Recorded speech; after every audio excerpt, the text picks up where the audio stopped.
What's going on, everyone? So in this video, we get an early sneak peek of FSR4. Obviously, the PlayStation 5 Pro is going to be using a much more advanced aspect. It's going to be more organic. I think over time it'll be better on the Ally, but at the moment, we have a test between the Steam Deck and the Ally and other things, seeing how FSR4 works. We're going to take a look at this. It gets pretty interesting. Let's go. Somehow, an INT8 version of FSR4 was leaked by AMD, making its way into the wild, bringing with it the chance to deliver higher quality Yeah, I didn't see this coming. AMD upscaling to a range of devices. It works best on RDNA 3 graphics tech, but it works also on RDNA 2, opening the door to FSR4 running on mobile devices from Steam Deck through to the ROG Ally and even the new Xbox Ally X. It's not official, but it does work, and where we should expect the computational cost of the upscaler to Okay, so they're kind of doing like a way to get the files in there and stuff. Oh, I know what they're doing. Okay, that's interesting. be pretty high, but it may be offset to a certain extent by the fact that the rendering resolution we're using will be lower. Actually using FSR4 on the deck is super simple. Just install Decky and its OptiScaler plugin, plenty of guides out there to do that. Add a launch parameter to the game you want to use FSR4 in. That's actually pretty cool. I mean, that's cool that you could even be able to get that on the Steam Deck. Obviously, you know that's not going to be like a organic official version, but it still gives you a somewhat, you know, idea what the hell's going to be going on. That is cool. And then basically you're good to go. We're benching exclusively at 720p here.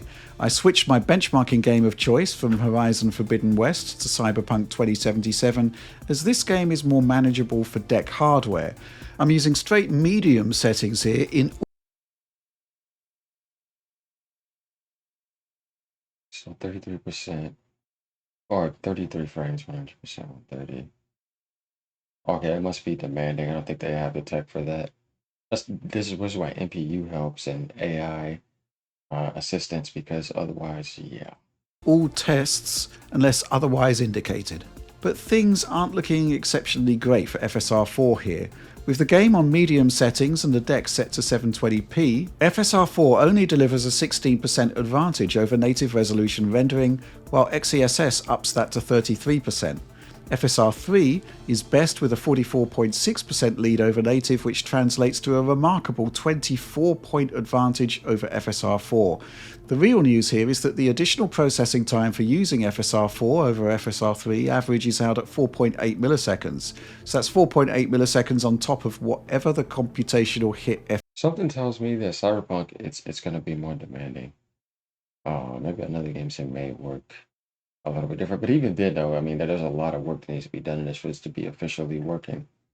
But I think we will get better image quality and all that. There won't be that blur. That's the nice thing about FSR4 compared to the console stuff or like, you know, other tech that's using that.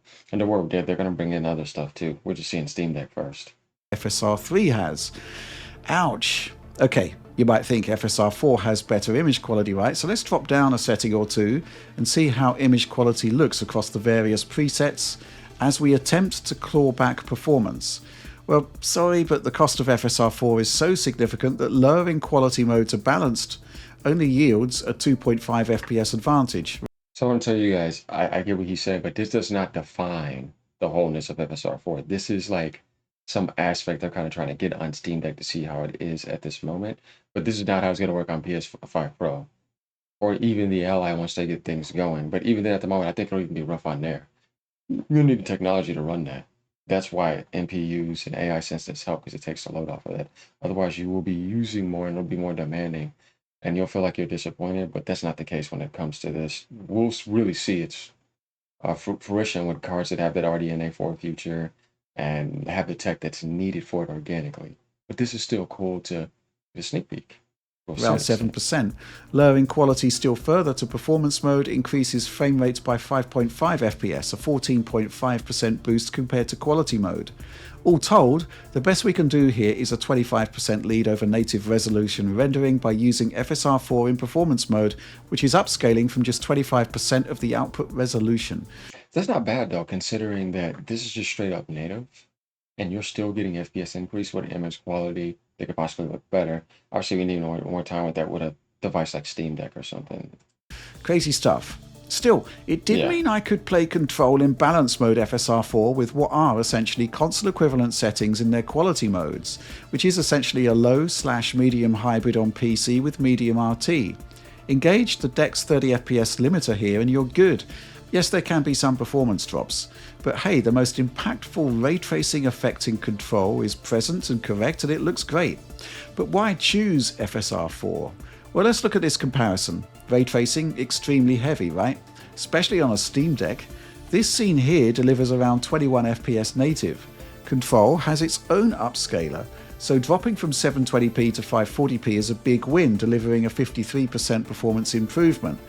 But FSR4 balanced is kind of like 423p, is comparable with 540p, and increases performance over native 720p by 85%. Damn, that's actually pretty good considering not even using the official aspect of this. So that's why I said, man, when we get to that transformer model, like, and it's fully ready and integrated, oh yeah, this is good because this is competition for NVIDIA.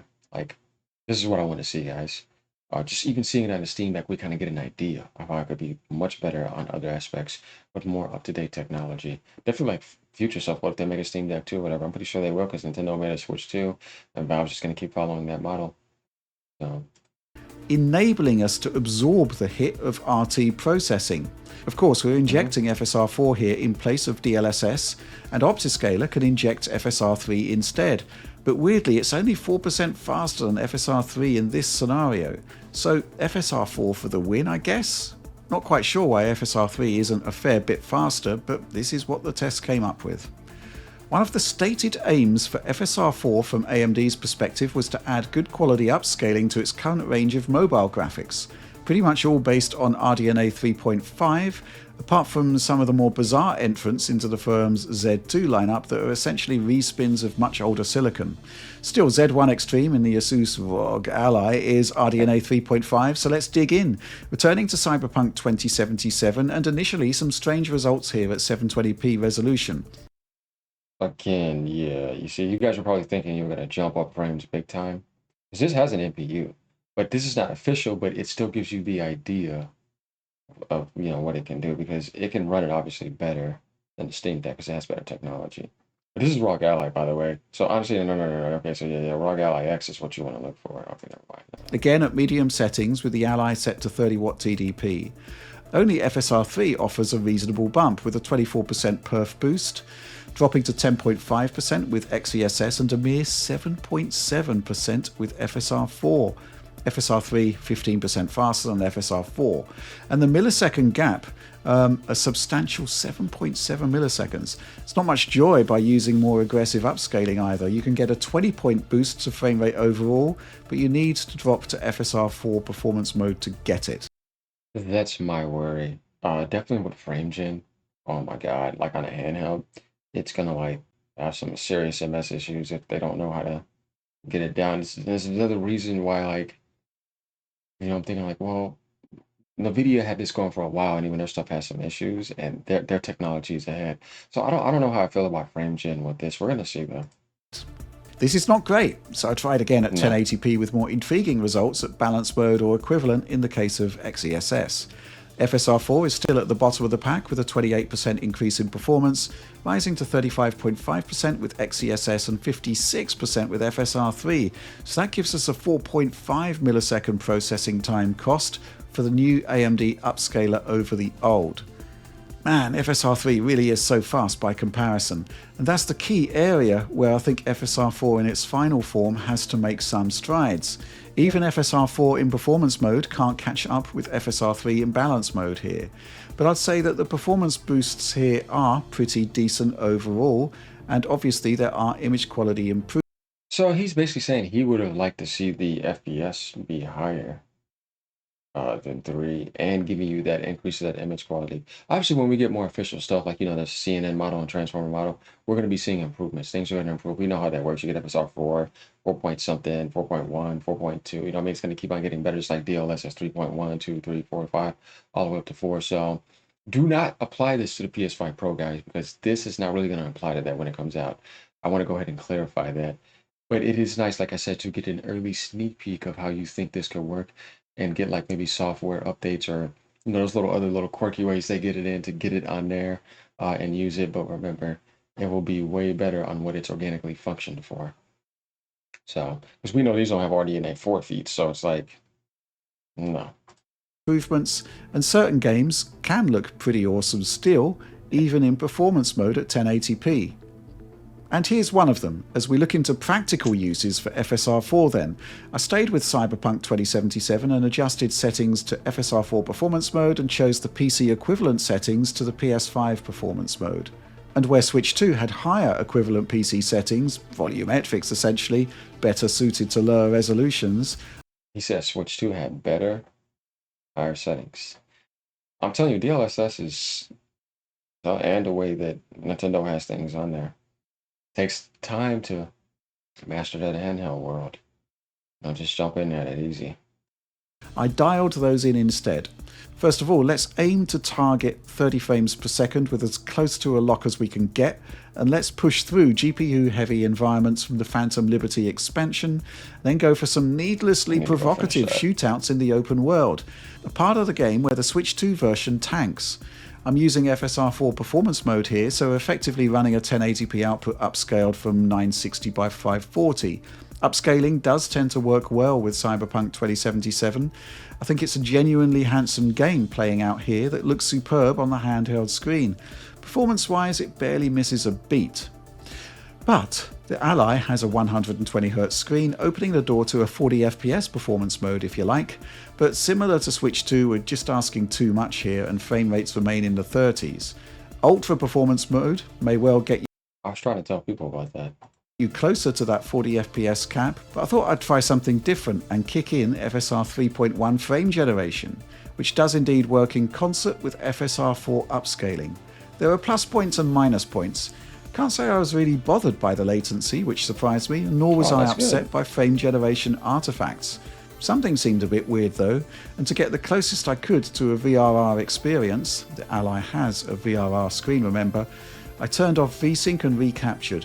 You can see the problem here on the frame time graph, it's not consistent, and across a small number of frames there can be anything up to a 12 millisecond variance. That is not smooth. Interesting nonetheless. So FSR4, impressive visual quality, works well on RDNA4 in its FPS incarnation, and the INT8 version looks very similar. Image quality differences may well be down to the fact that this is an entirely unofficial release of which we know very, very little. The fact of its existence, along with prior announcements from AMD about the need for a good quality upscaler for its mobile processors, suggests that the INT8 version will appear at some point. In fact, here's a quote I got from AMD when I asked them about it. "We look forwards to more updates to FSR4 this fall that will continue to improve gamers' experiences." Hardly confirmation of anything really, but maybe, just maybe, there is more to come. There we have it, guys. So we get a sneak peek of FSR4, and remember, do not apply this aspect to the PS5 Pro, because that's not what's going to be there. It's going to be totally different. But this is cool, and this gives us the idea what's going on with the Ally and what's going on with the Steam Deck, and maybe things in the future. Obviously, it's not going to get worse. It can only get better. So let me know what you guys think about this. Like, comment, subscribe. Peace out. Have a great day. Later.